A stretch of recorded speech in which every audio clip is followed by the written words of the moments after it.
Hi, I'm Randall Heyman, a mathematics academic. I've created a number of Corona help playlists for quick turnaround videos on primary and secondary school and university level mathematics. If you'd like me to make a video for you or your students, just comment below any of my videos or drop me an email at coronahelpmathematics@gmail.com. So someone's asked me to do some videos on ideals, which are a part of abstract algebra. And in the coming videos, I will talk about the definition of ideals and some examples of ideals and maybe a proof involving ideals.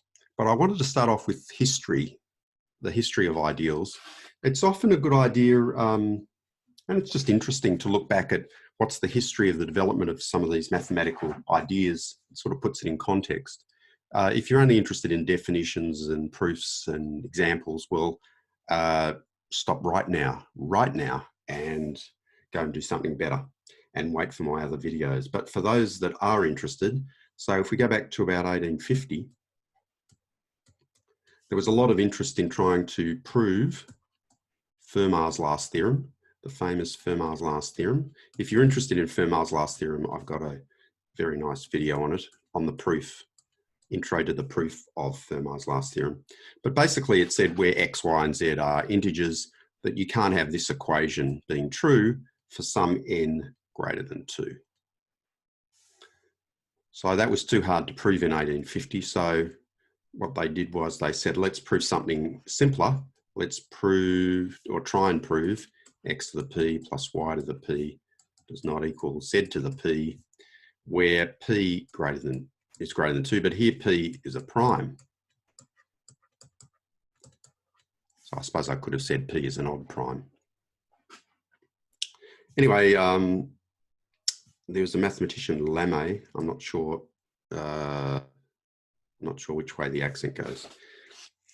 Anyway, what he said was, look, let's assume it's true, then we would have z to the p equals x to the p plus y to the p.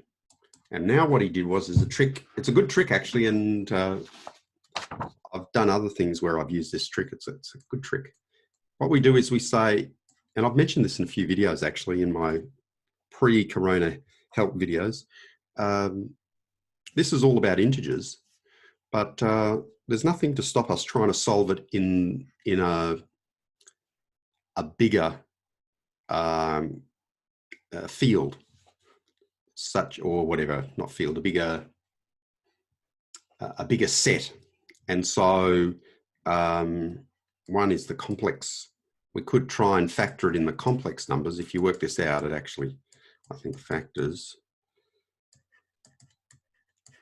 And here, lambda is the complex, is a complex number that satisfies this. So it's a pth root of 1 of unity.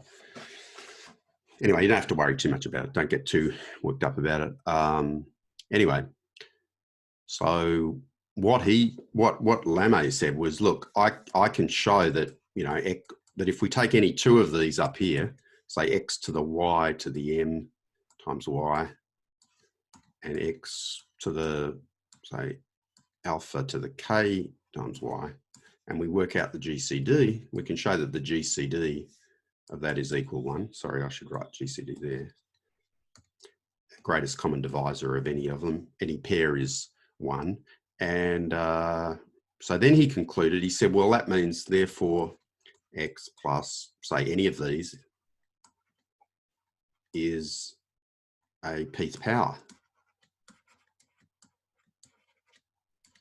So because this is a pth power, if all of these have GCDs between the pairs of 1, then the conclusion is pth power. Anyway, so that's all good and it looked promising, but then Louisville came along and he said, hold on, stop. You assume unique factorization.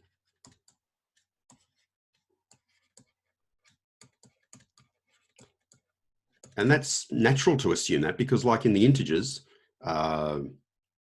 60 equals 2 times 2 times 3 times 5. And that's unique. I mean, you can reorder it. You could make it 2 times 3 times 2 times 5, but forgetting ordering, that's the only way you can factor it into primes.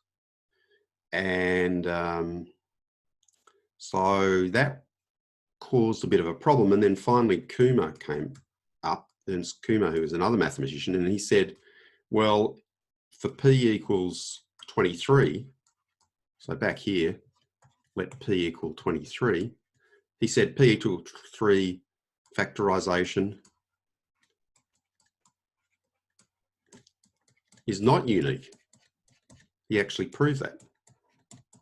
Okay, so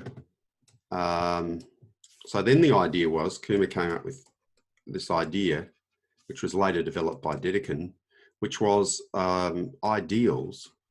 So we'll create these things called ideals.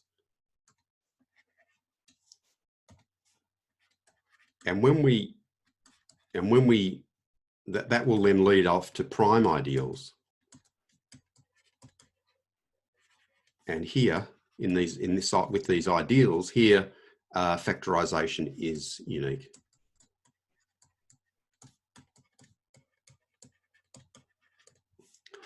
So that, I hope, gives you a bit of insight into the development of ideals. Kummer and actually Louisville are sort of mathematically related to me. I had a supervisor for my PhD, and he had a supervisor. If you go back 7 generations, both Kummer and Louisville are on the line going back. So they're my sort of great, I don't know what you'd call that, great grandfather to power of 6 or something like that. Okay, so I think that's all I wanted to say about. Is that all I wanted to say about the history? Yeah, that's all I wanted to say about the history of ideals. So in the next video, I'll jump in and start with the definition.